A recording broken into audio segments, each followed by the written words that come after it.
Alex Pastor turun tangan ambil alih tugas Clifford. Meliano Jonathan tiba di Jakarta, segera dinaturalisasi. Tristan Hoyer mengaku sudah siap untuk dinaturalisasi. Dipecat, Thiago Motta malah diajak petinggi Juventus. Memilih kembali ke Liga Inggris, Harry Kane menuju Liverpool. Hai football lovers, sebelumnya kalian jangan lupa subscribe dan nyalakan lonceng notifikasinya dulu ya, agar nantinya kalian gak ketinggalan berita terlengkap dan terbaru dari Starting 11 News. Merchandise edisi Timnas Day. Klik link di deskripsi untuk pre-order ya.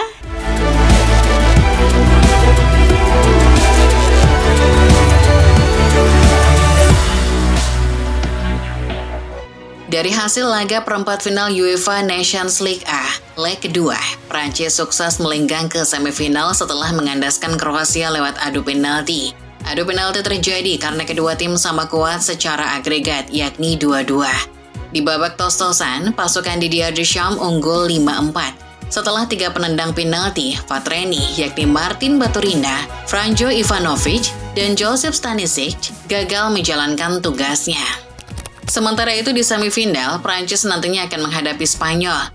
Spanyol berhak melaju ke semifinal setelah mengalahkan Belanda lewat adu penalti. Agregat sama kuat 3-3 memaksa laga harus dilanjutkan dengan adu penalti. La Furia Roja akhirnya memenangkan babak tos-tosan tersebut dengan skor 5-4 setelah penendang penalti dua orangnya yakni Noah Lang dan Daniel Malen gagal menjalankan tugasnya. Lalu dari Signal Iduna Park, Jerman juga berhasil melaju ke semifinal setelah menghentikan laju Italia dengan bermain imbang 3-3. Skor tersebut membuat Der Panzer unggul secara agregat dengan Gli Azzurri 5-4. Gol pasukan Julian Nagelsmann di laga ini dicetak oleh Joshua Kimmich, Jamal Musiala, dan tim Glendians.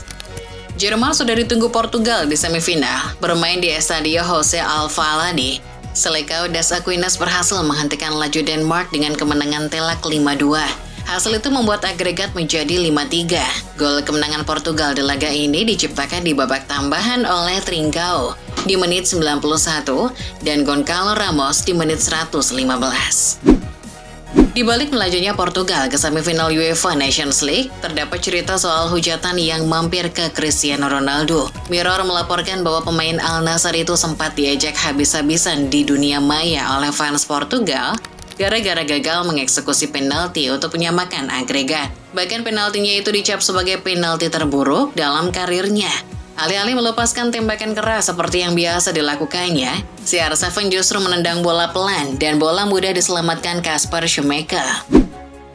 Lanjut ke kabar berikutnya yang datang dari laga playoff UEFA Nations League C antara Georgia melawan Armenia. Menurut laporan Mirror, laga yang berakhir dengan kemenangan Georgia 6-1 tersebut berakhir ricuh. Perkelahian terjadi antara kedua fans pasca laga. Ratusan fans berhamburan ke lapangan dengan melompati pembatas. Polisi terpaksa turun tangan setelah terjadi lemparan benda antara fans. Awal kerusuhan tersebut berawal dari fans tuan rumah yang memprovokasi fans tim tandang. Kejadian ini menurut laporan sudah sampai ke UEFA dan kedua negara berpotensi akan dikenai hukuman.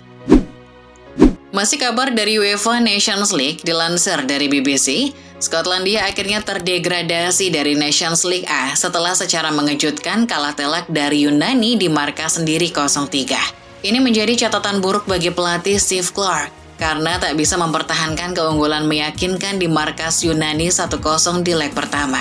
Suara cemoohan fans pun menggema di seluruh stadion Hampden Park pasca kekalahan memalukan ini. Beralih ke kabar dari Liga Inggris, Manchester Evening News melaporkan bahwa kiper utama MU Andre Onana akan segera menuju Liga Arab Saudi musim panas mendatang. Langkah tersebut sudah terendus ketika kiper asal Kamerun itu mengganti agennya ke Lion Sports, yang notabene berpengalaman dalam mengamankan kepindahan pemain ke negara teluk tersebut. Rencana kepindahan Onana ke Arab Saudi juga telah diketahui oleh Ruben Amorim. Berikutnya ada kabar dari pemain Manchester City Kevin De Bruyne yang dilaporkan oleh Goal telah melakukan percakapan transfer langsung dengan pihak klub MLS San Diego. De Bruyne telah bertemu langsung dengan Direktur Olahraga San Diego, Taylor Hibbs. Pembicaraan antara keduanya berlangsung positif meski belum sampai pada kesimpulan transfer. Hibbs mengatakan bahwa negosiasi besaran gaji De Bruyne menjadi langkah terakhir sebelum mencapai kesimpulan transfer. Lanjut kita terbang ke Spanyol. Ada laporan dari Marca yang mengatakan bahwa Barcelona telah dibantu oleh Federasi Sepak Bola Spanyol soal keringanan pemain. Fermin Lopez, Pablo Torre, dan Gerard Martin telah diberi izin keluar dari skuad Under-21 Spanyol pasca melawan Republik Ceko. 3 pemain tersebut diharapkan bisa tiba tepat waktu jelang laga tunda melawan Osasuna yang tiba-tiba dijadwalkan pada Kamis 28 Maret. Dari Spanyol kita bergeser ke Italia. Juventus baru saja mendepak Thiago Motta dan menggantinya dengan Igor Tudor. Motta dipecat saat dirinya sedang berlibur dengan keluarga di Portugal, hanya lewat sambungan telepon. Tak hanya itu, menurut laporan Football Italia, mirisnya Motta juga diejek oleh Direktur Olahraga Juventus yang selama ini membelanya, yakni Christian Guintoli. Guintoli mengatakan bahwa ia merasa malu menunjuk pelatih buruk seperti Motta. Terbang ke Jerman, ada kabar mengejutkan datang dari striker Bayern Munchen Harry Kane yang mengaku ingin segera kembali ke Liga Inggris musim depan. VKH melaporkan bahwa tujuan Kane kembali ke Liga Inggris yakni ingin bergabung dengan Liverpool. Dari segi bandrol, yakni sekitar 90 juta euro. Pihak The Reds disebut akan berupaya menegosiasikannya. Penjualan pemain depan The Reds seperti Darwin Núñez, Diogo Jota, maupun Mo Salah bisa jadi dana segar untuk menebus Kane. Berikutnya beralih ke kabar dari sepak bola Asia Tenggara. Klub Liga Malaysia Johor Darul Taksim telah melakukan gebrakan dengan menunjuk mantan pemain Barcelona dan Liverpool, Luis Garcia, sebagai CEO mereka yang baru. Dilansir dari Tribal Football, Luis Garcia akan mulai bekerja sebagai CEO JDT pertanggal 1 April. Salah satu tugas pertama yang menantinya adalah soal situasi kontrak beberapa pemain andalan yang akan segera habis.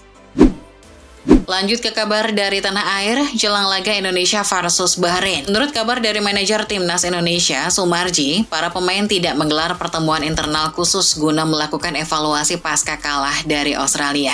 Pertemuan hanya dilakukan oleh tim pelatih. Pada pertemuan tersebut, menurut Pak Marji, semuanya dihandle oleh Alex Pasur. Mantan pelatih Almere City itu turun tangan langsung dan akan banyak terlibat di laga melawan Bahrain. Masih kabar jelang laga Indonesia versus Bahrain, desas-desus pergantian kiper dari Martin Paes ke Emil Audiero makin kencang.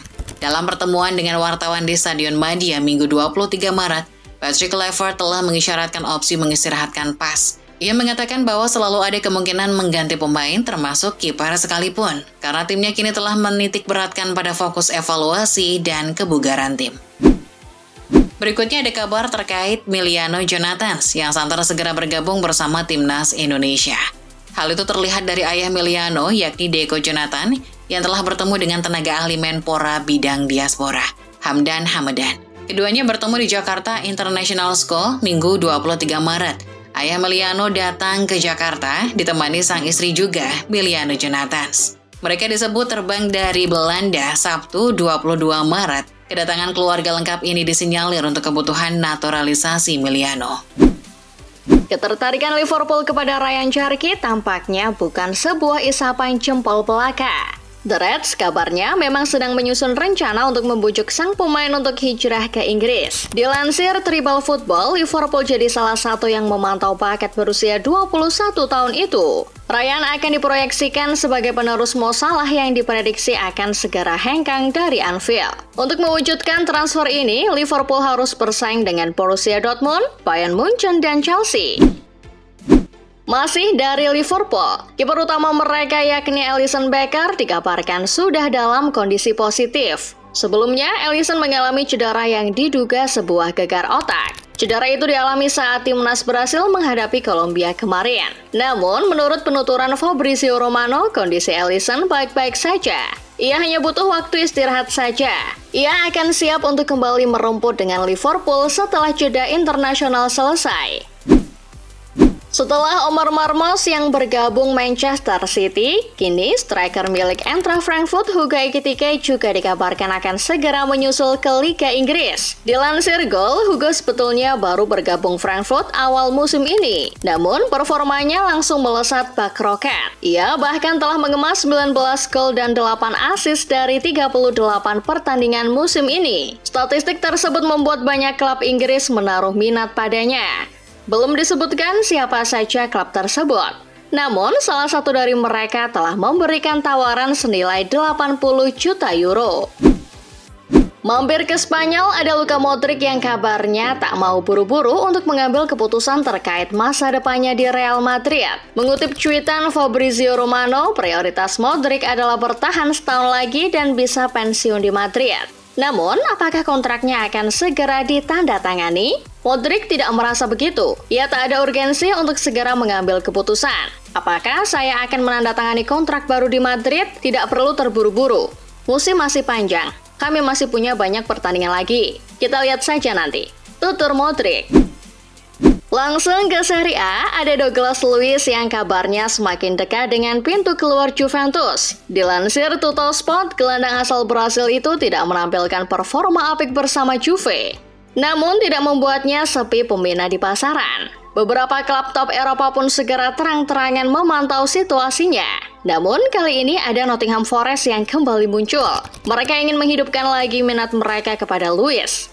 Bahkan bandrol 40 juta euro yang dipasang Juve tak membuat mereka bergetar.